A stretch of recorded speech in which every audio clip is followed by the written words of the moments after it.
महायुती सरकारनं अर्थसंकल्पात लाडकी बहीण योजनेची घोषणा केली आहे। मध्य प्रदेशात भाजपसाठी गेम चेंजर ठरलेली योजना महाराष्ट्रात महायुतीला कितपत मदत करणारी होते हे पाहणं फार उत्सुकतेचं आहे। पाहूया।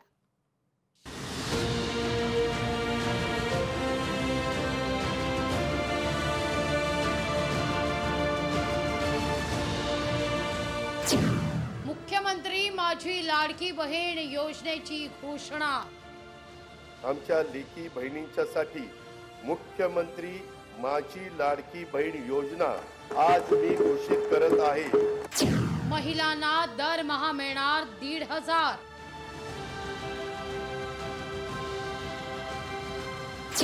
गेम चेंजर योजनेवर सरकारची भिस्त।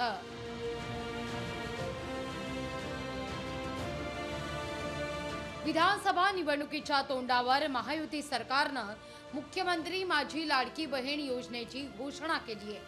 मध्य प्रदेशमध्ये शिवराज सिंग चौहान मुख्यमंत्री असताना लाडली बहना नावाची योजना राबवली होती।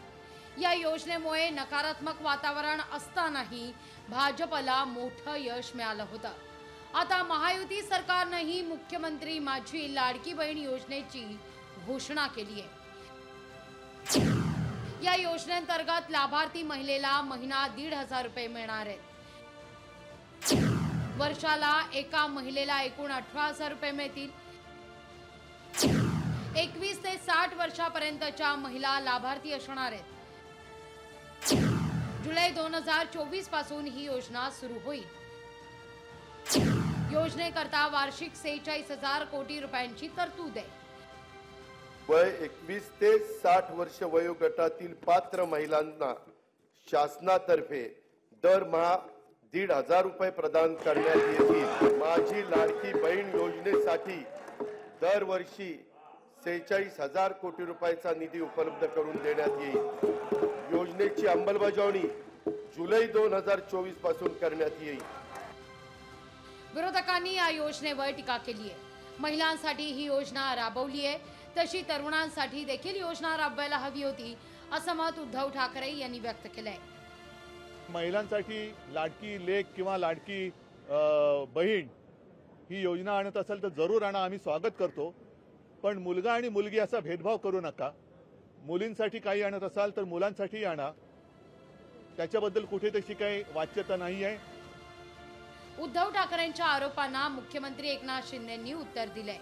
सरकारनं तरुणांसाठी ही योजना जाहीर केली आहे, पण उद्धव ठाकरेंनी 2.5 वर्षांच्या मुख्यमंत्री पदाच्या काळात लाडका बेटा योजना राबवली असा टोला त्यांनी लगावलाय। नाही, लाडका भाऊ योजना तर आम्ही केली ना, 10,000 रुपये देतोय, पण त्यांनी तर 2.5 वर्ष लाडका बेटा योजना राबवली, त्याचं काय? आणि म्हणून बरोबर आहे ना, लाडका भाऊ पण आम्ही घेतला, 10,000 रुपये देतोय। मध्य प्रदेशात यशस्वी ठरलेली योजना महाराष्ट्रात यशस्वी होईल असं नाही, तरीही राज्य सरकारनं ही योजना राबवून मतपेरणी केली आहे। या मतपेरणीमुळे महाराष्ट्राच्या तिजोरीवर मोठा आर्थिक भार पडणार आहे, हे मात्र नक्की। ज्योत्स्ना गंगणेसह चेतन ननावरे, लोकशाही मराठी, मुंबई।